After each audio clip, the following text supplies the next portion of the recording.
Na tayo guys, naluto na yung ating dinengdeng. Ayan oh, napakasarap.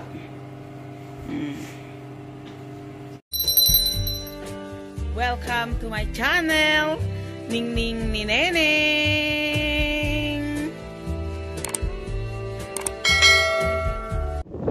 Tara na guys. Sa ano guys, ayan, nagkukuha kami ng bulaklak. Sumpa. Ayan. Sumpa. May dahon. Di, sa bali, men. Ay, puta, nabasa ako. Oh my god. Very happy na naman ang tummy natin, guys. Ayan eh.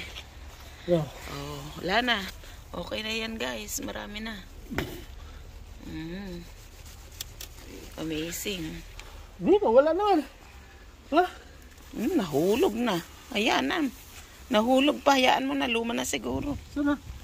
Alawan natin Parang mas malaki isa dyan. patola, guys. Ang patola muna, guys. Huwag muna natin kunin lahat. Ito, oh. Ito, kulang to, isa. Isa lang. Hindi naman natin nauubos pa. Yun ngang isa, hindi mo nga kayang ulamin eh. Ihalo natin sa saluyot, dried saluyot, guys. Tsaka may inihaw na isda. Okay na yun. Ganyan na, guys. Ilinis muna natin, guys, bago i-wash. Ayan, natanggal yung niya, guys. Ganyan lang, guys, ang paglilinis. Napakadali. May dried saluyot dito. Ihahalo natin dun sa bulaklak. Pero ito, hugasan muna natin yung tubig, guys. Kasi galing ito sa Asian country. Kaya dapat ibabad muna natin saglit, guys, ng tubig para mahugasan siya. Fresh na patola. Mula sa Asian market. At isang ampalaya. Pinaghahalo-haloin lang yan, guys. Kasama ng bulaklak. Di pa manipis ang ating ampalayas. Ganyan lang, guys.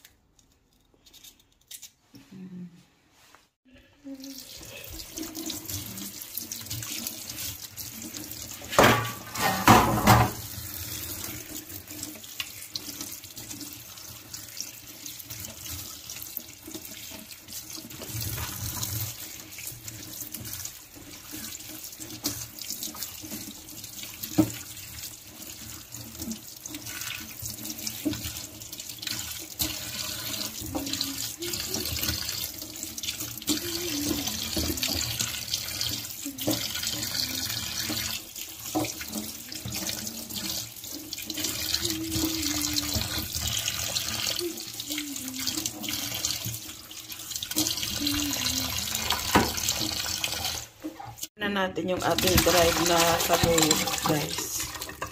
Ayan. Ito yung saluyot na dry mula sa Asian market. Ihalo natin sa ating dinengdeng. Guys, na pang gagamitin natin sa dinengdeng. Dinengdeng naman tayo, guys. Inihaw na isda, guys. Papakuluan natin para mabango siya. Guys, ng dried shrimp. Ayan. Halo natin na bawang, guys. Ayan. Tanggalin lang saglit yung balat. Lagay na natin yung bawang, guys. At saka natin ipakuluan ng pakuluan. Lagay na natin din yung saluyot, guys. Yung dried na saluyot para dry kasi yan, guys. Kaya dapat siya. Iuuna natin kasama ng isda, ricado, dried shrimp. Lagyan ni Darling ng cubes. Vegetable cubes, guys. Kalahati lang. Yung nilagay ni Darling. Fish sauce na lang ang ilagay natin, guys. Kasi wala tayong nabiling bagong patis. Ayan. Okay na yan. Yan. Tatakpan na natin, guys. Ayan. At Nakakaw na ba? wait na lang natin na kumulo at magluto. Ayan, mayroon na siyang apoy. Oh. Maugi. Maugi. Ito na ng balita.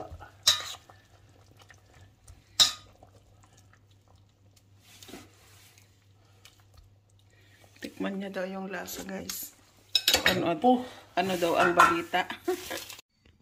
Iwain na ni Darling yung patola, guys.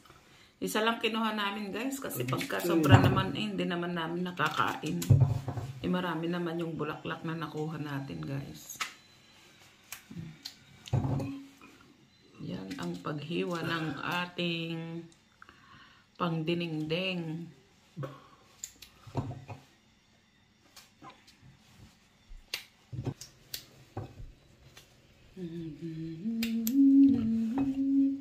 Masarap na patola, very fresh. Palaya at tangkay ng kalabasa. Guys, ay patola, kako sana. Ang ganda kasi, guys, yung patola dito. May bulaklak na parang kalabasa. May lalaki. May lalaki. Yung lalaking bulaklak niya, yun ang pwedeng kinukuha namin, guys. Ayan. Iluto muna natin yan, guys. Yung tangkay. Wen, manang! O, yan. Itakpan muna para maluto yung tangkay, guys. Mamaya na yung bulaklak. Yan ang ilagay yung patola, guys. Kasi baka ma-over na itong kon natin. O, yan. Tatakpan na naman para maluto ng 2 minutes. Saka natin ilagay ang bulaklak. Ang ating bulaklak, guys. Oh, kita nyo, guys. Yummy. Dinengdeng ng Ilocano. Abalayan. Yuhu. Sarap. Na tayo, guys. Naluto na yung ating dinengdeng. Ayan, oh, napakasarap. Hi, guys. Oh, ang sarap ng kain natin, guys. Oh, oh, ang dami nating gulay. Oh. Tito Ding. Ano ba yan? Gala, sarap. Kuha ka much, guys, for your love and support on this channel. I love you, I love you, I love you.